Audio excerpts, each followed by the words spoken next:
Right now, I am very pleased to have with us the superintendent of schools for Clarksville, Arkansas. David Hopkins joins us. David, thank you for your time, sir. Hey, you're certainly welcome. Thank you for having me. It's my pleasure. And I got to say, I'm really impressed by the number of teachers and administrators and staff who have spent this summer becoming licensed security guards. Yes, they have. We've got over 20 that have agreed to do that for us.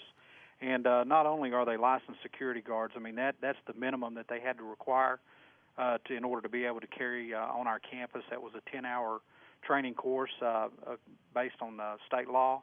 And but we've gone above and beyond that. We have had them acquire 53 hours of firearms training through Nighthawk Custom Training Academy out of Bentonville, Arkansas, and they've done an excellent job with our staff, and they've received some first-class training.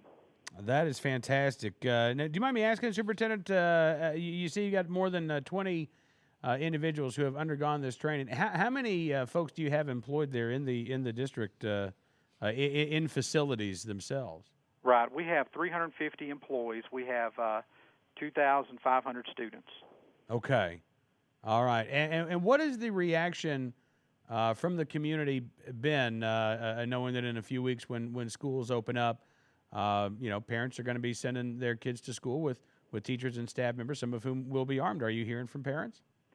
Well, to be honest with you, the overwhelming majority that I've heard has been very positive about what we're doing. We have had some negative comments, and we've dealt with those. We've had, in reality, I think I've had 2 to 3 phone calls here in my office in regard to that were on the negative side, but a lot of that was just a lot of questions that needed to be answered, and we've tried to do the best we can at answering those questions and providing as much information about the program as we can to our parents. But I believe it's being accepted very widely here, and it's been a positive reception. So nobody's opened up any private schools there in Clarksville that'll be competing with you guys? No, they haven't. We in fact, our transfer rates are just about the way they've always been. Well, that's good to hear. Now, when you talk to these staff members who underwent all of this training over the summer, why did they do it, David? What are they telling you? Well, what we did is I sat down with my administrators and we talked about the Sandy Hook tragedy, and we tried to determine. I had more parents, grandparents, different people come to see me in regard to that than about any other thing that I've dealt with while I've been here at Clarksville. And if you sit down and you take the political correctness out of it and you ask yourself, what do you do if that guy comes through the front door of your school with a firearm? How do you defend yourself? What do you do? And the answer right now is that there's nothing I could do. And I had to tell the parents that we are wide open because that guy, when he shoots the glass out and comes through the door, we're unarmed and we're defenseless. And so, the first answer to that is, well, you call the police. Well, you don't call the police because they have blue uniforms or drive black and white cars. You call them because they've got guns, and they come and they deal with the problem. So we knew that we needed to respond within seconds and not minutes. And we have a fantastic police force here in Clarksville. They've been very supportive of what we're doing, and they know the reality. They realize that they can't be on our campus all the time in all of our buildings, and they're supportive of what we're doing. And it just goes back to the fact that you have to respond to those situations in seconds. And who better to respond than trained personnel that know the building, that are in the building, and are able to respond from within that building. Well, listen, I got to tell you, as a parent, I can't object to a single thing that you said. And when I think about the schools that my own kids attend, it would take some time for law enforcement to arrive. And in the meantime, you're right.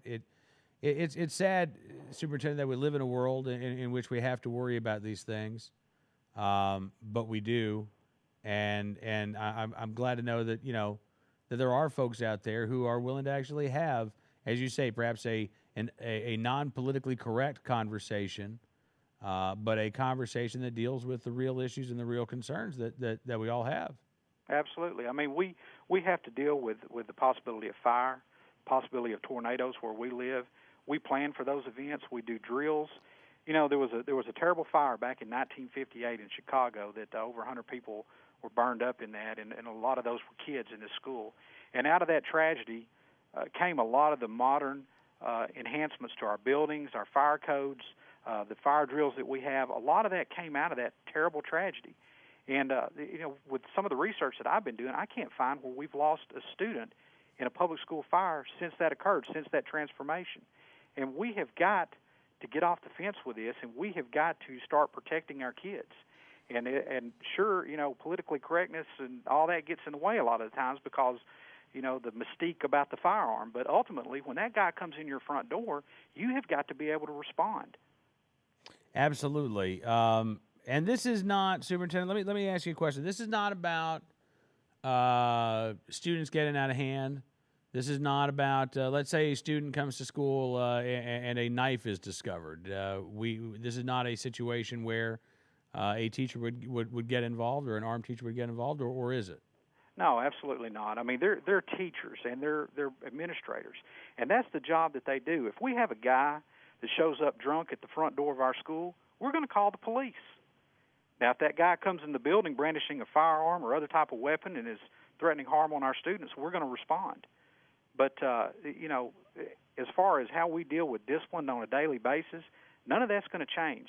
The only time that these individuals will, take on the role of security guard, which they are commissioned security guards through the state of Arkansas, the only time they're going to take on that role is in the instance that you have someone in that building with a deadly weapon that is trying to harm our people. I know, Superintendent, that the identities of these armed teachers are not going to be made public. I completely understand and concur with that. But do you mind me asking, both men and women, Yes. young and old, veteran teachers and relatively new teachers as well? Yes, it is. It's a combination of all those. And I'll tell you, the gun's the great equalizer, and you can have a 110-pound female teacher, but you train them up, teach them how to shoot and work that firearm, and you really increase your chances of survival in a situation like that. I think about the tragedy there at Sandy Hook, and it just turns your stomach inside out to think about what occurred there. But if they had possibly had the training and the equipment that our personnel is going to have when school starts, that probably would have been a completely different story. Not only would that building principal been able to respond, but you would have multiple people in that building responding, because that's what we're setting up, to where we have multiple people in each one of our buildings that are going to be trained commissioned security guards. They will be armed, and they'll be able to respond to a situation like that. Well, listen, Superintendent, I appreciate you coming on the program. When does school start up for the kids there in Clarksville? We're going to kick it off August the 19th. August 19th. All right. Thank you so much, sir, for your time. And do you mind if we check back in with you over the course of the school year? Not at all. You feel free to do that. I would really appreciate that. Superintendent, thank you again, sir, for your time. And we wish you and the students and the staff and faculty there the best. Thank you, sir. You bet. Superintendent David Hopkins joined us from Clarksville, Arkansas.